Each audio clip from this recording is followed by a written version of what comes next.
What's up, everybody? Welcome to day 2 of our series through John chapter 15, 16, and 17. Today we're going to look at John chapter 15, verse 12.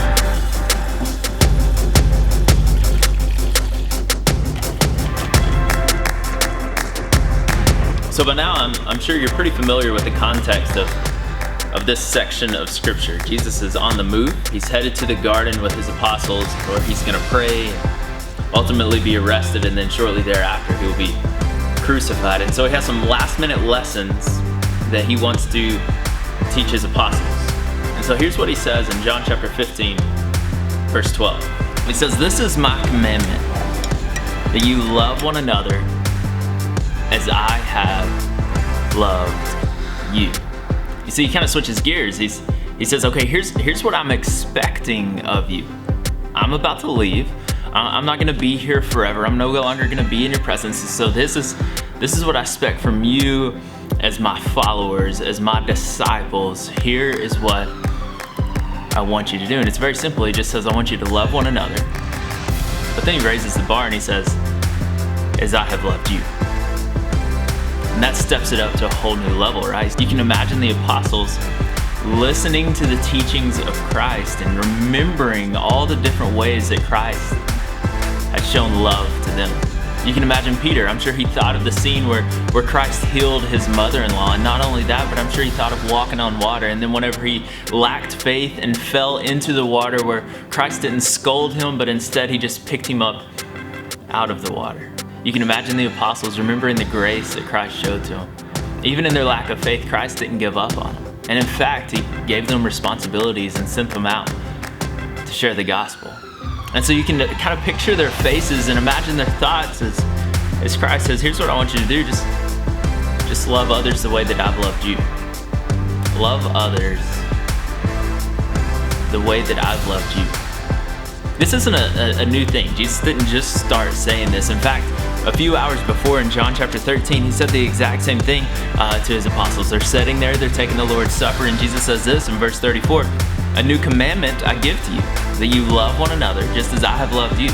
You also are to love one another." And this kind of confused me at first whenever I read this, because this doesn't seem new.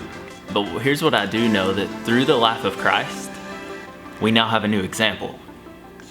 We now have the picture of somebody who loved perfectly. If you read through the Gospels, Matthew, Mark, Luke, and John, you'll find that Christ went above and beyond to show love to the people around him. He was willing to be inconvenienced. He was willing to change his schedule. He was willing to give up himself in order to love others.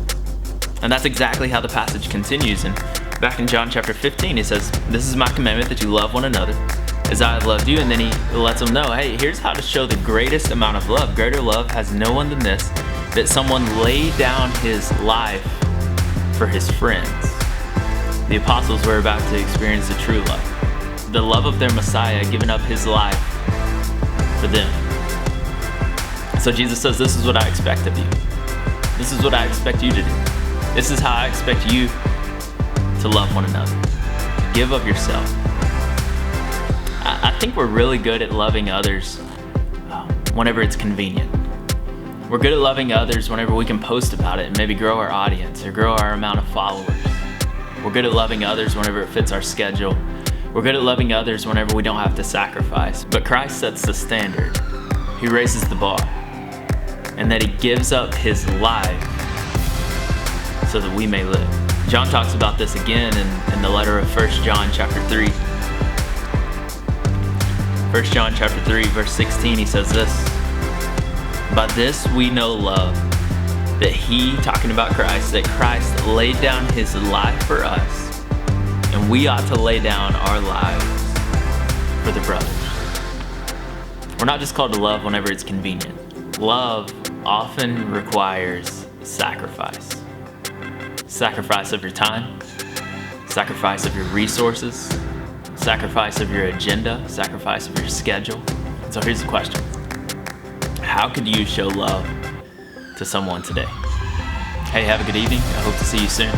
And if I can do anything for you, let me know.